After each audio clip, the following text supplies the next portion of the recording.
Guten Tag, meine Freunde, Teufelhund here, and today I am bringing you another commentary.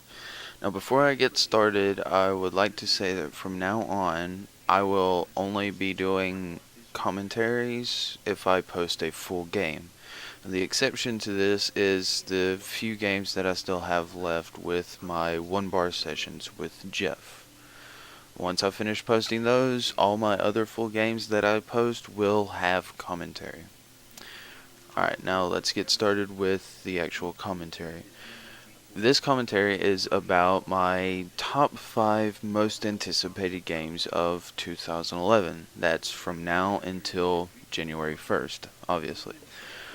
The way I'm going to do this is I'm going to start with my 5th most anticipated game, and then go on down the list to my most anticipated game out of the list.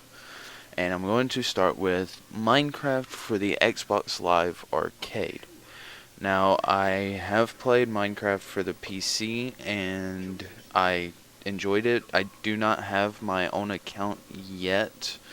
I'm probably not going to get one, because I'll probably just get this for the Xbox, seeing as that's where most of my friends that I play with online are. I don't really play that much online on the PC. But seeing as the game is already technically out, even though it's for a different platform, there's not much I can say about it that no one else doesn't already know.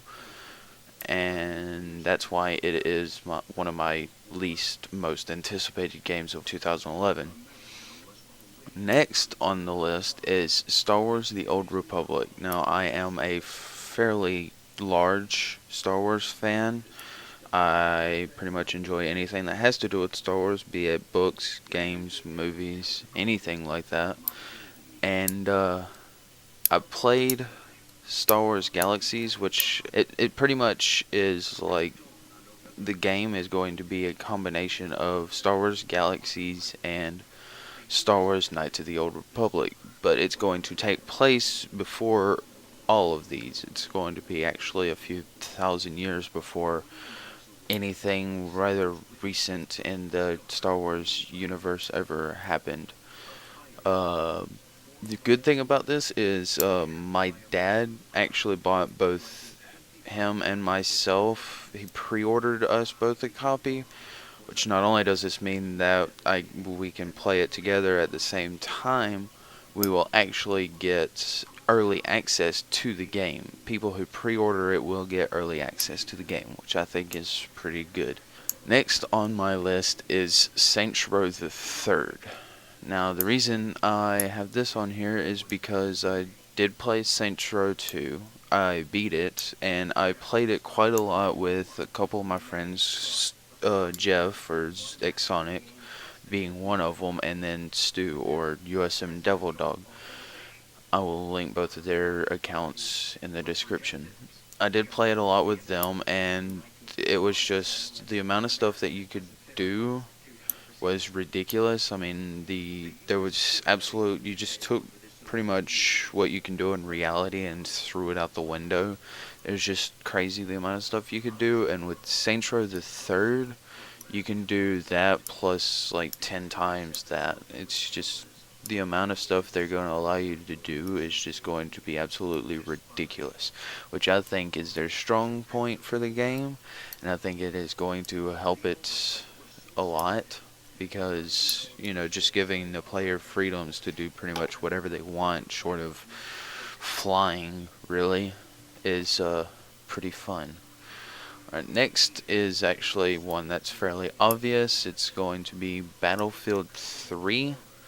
And that is because I'm not the biggest fan of the Battlefield series. I used to have Battlefield 2 Modern Combat, and that was fun, and I have played the beta demo for Battlefield Bad Company, and I do currently own Bad Company 2. And I do enjoy it a lot. So I think that Battlefield 3 is going to be real fun. It's going to be one of the top sellers, I think, this year. And I do plan on pre-ordering it. I'm not sure when I will, but I do plan on it. So I'll expect to see gameplay footage of that in the future. And my next game, it's the most anticipated game, in fact, probably until next year. It's Halo Combat Evolved Anniversary. Now, the reason this is my top anticipated game of the next year is because I am a rather big fan of the Halo series, be it like books, videos, whether it's like that animated series, any sort of fan made anything. I really enjoy it.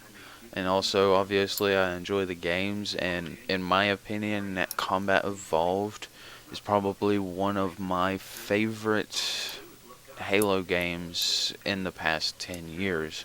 It had a great story mode, it had, it's just the entire thing about it was great.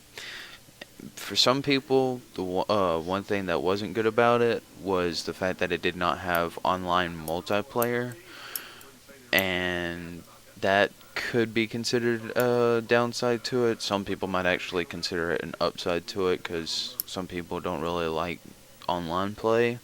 I guess it's just people's opinions, as this is mine personally. Online multiplayer is fun and all, but it'll be interesting to see how they work the online multiplayer.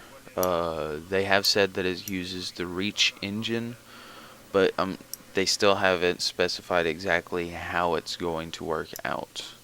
So that's going to be interesting. And that about does it for this commentary. Hopefully, y'all enjoyed hearing my opinion. If not, well, then I guess that's your opinion. So, like it, dislike it. I guess I'd prefer if you liked it, but I will say goodbye now.